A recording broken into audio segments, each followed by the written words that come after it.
Bonjour et bienvenue à la mini-méditation du mercredi de l'Institut biblique belge. Ceux d'entre vous qui aiment le vin savent qu'un bon vin doit passer par un processus de maturation pour pouvoir être pleinement apprécié. De nombreux facteurs entrent en jeu, à commencer par la variété de raisin et le terroir. De la même façon qu'un bon vin doit maturer avant d'être dégusté, une foi authentique passe par un processus de maturation. La prophétie d'Habacuc nous montre ce processus à l'œuvre dans la vie du croyant.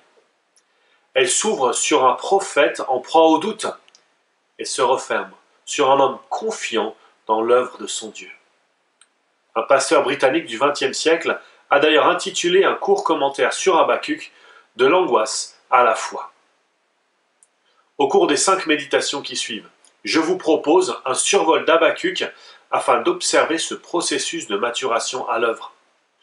Puisse le livre d'Habacuc vous aider, vous aussi, à grandir dans la grâce et la connaissance de notre Seigneur Jésus-Christ. Habacuc s'ouvre avec ces mots. Message dont le prophète Habacuc a eu la vision. Jusqu'à quand, Éternel, vais-je crier à toi? Tu n'écoutes pas. J'ai crié vers toi pour dénoncer la violence, mais tu ne secours pas. Pourquoi me fais-tu voir le mal et contemples-tu l'injustice? Pourquoi l'oppression et la violence sont-elles devant moi? Il y a des procès et des conflits partout. Aussi, la loi est sans vie. Le droit est sans force, car le méchant triomphe du juste et l'on rend des jugements corrompus. Nous sommes aux environs de l'an 600 avant Jésus-Christ. Le royaume de Juda a depuis longtemps abandonné l'Éternel pour les idoles des nations païennes qui l'entourent. Il s'enfonce toujours plus dans la violence. Le prophète est le témoin de l'injustice et des conflits qui règnent. Il est choqué, il est excédé, mais il est aussi perplexe.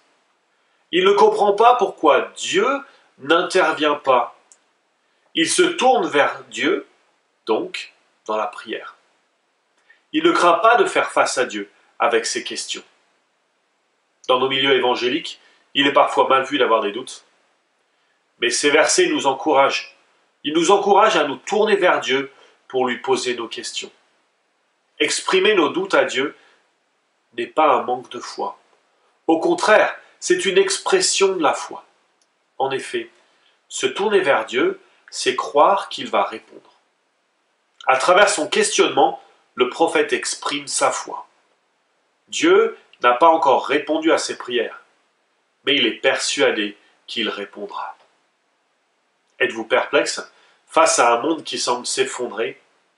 Est-ce que vous êtes en proie au doute à cause de l'injustice et de la souffrance dans votre vie ou dans celle des autres? Tournez-vous vers Dieu.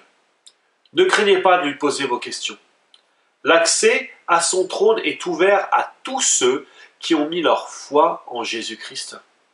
Vous verrez, il répondra, tout comme il a répondu à son prophète Habacuc.